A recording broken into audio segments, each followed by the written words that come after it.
शेर जो आपने पढ़ा था छलनी वाला जी, दोबारा पढ़ दो। एक दो जख्म नहीं पूरा बदन है छलनी, जख्म बेचारा परेशान है किधर से उठे।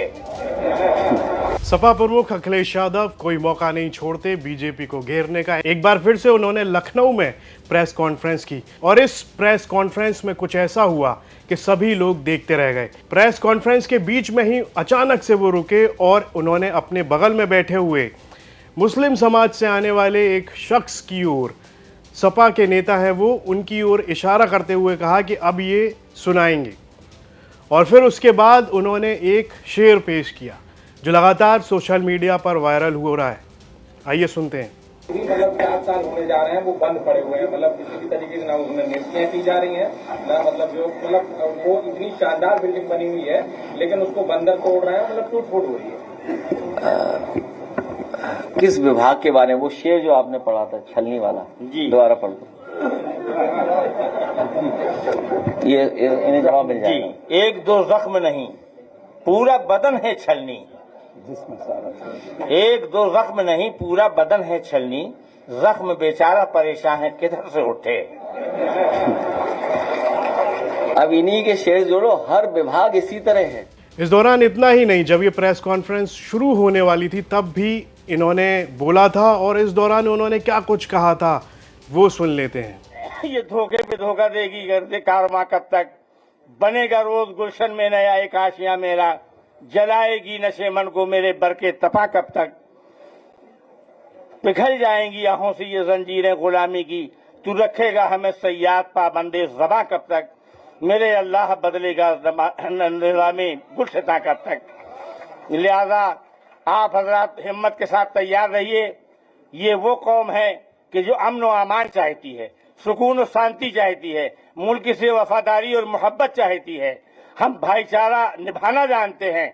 अगर हमारे उलमा ने आज 1857 से 47 तक अपनी कुर्बानियां न दी होती, इनकलाब का जिंदाबाद का नारा न लगाया होता तो ये मुल्क आजाद नहीं हो सकता था।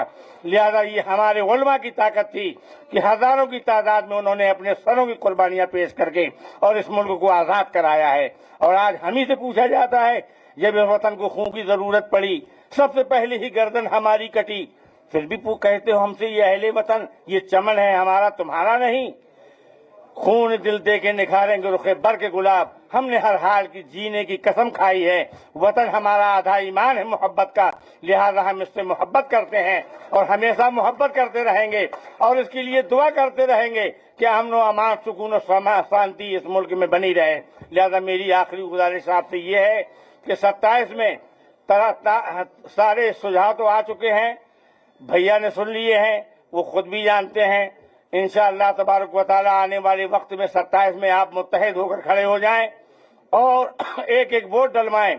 27 में समाजवादी की सरकार बनेगी, ये सरकार नहीं रहेगी, ये मेरा वादा है। इसलिए कि अब घड़ा भर चुका है, अब घड़ा भरने में देर नहीं है, सिर्फ फूटने और गिरने की देर है। इस दौरान लगातार वो इशारा करके कहते रहे कि किस तरह से बीजेपी की सरकार में मुसलमान समाज परेशान है, कितने सारे अत्याचार हो रहे हैं और खुले आम उन्होंने अखिलेश यादव के बगल में बैठकर इस प्रेस कॉन्फ्रेंस में मुसलमानों का दर्द बताया है। और मानो लग रहा था कि वो कई सारी ऐसी बातें और बोलेंगे जिससे कि सभी की निगाहें, सभी की नज़र इस ओर जाएगी। एक और अखिलेश यादव हैं जो लगातार बीजेपी पर हमलावर हो रहे हैं अलग अलग कारणों की वजह से। कभी वो बेरोजगारी का मुद्दा उठाते हैं, कभी शिक्षक भर्ती हो या पुलिस भर्ती, उस पर सवाल उठाते हैं, कब आएगा भर्तियों का नया नोटिफिकेशन। इस तरह के सवाल लगातार अखिलेश यादव पूछते हैं। तो वहीं पर उनके बगल में बैठे हुए मुस्लिम समाज के नेता भी अपना दर्द इस तरह से बयान करते हुए दिख जाते हैं। इस सब पर आपकी क्या राय है, कमेंट बॉक्स में लिखकर हमें ज़रूर बताएं। और यूपी से जुड़ी तमाम खबरों को देखने के लिए आप देखते रहिए यूपी तक।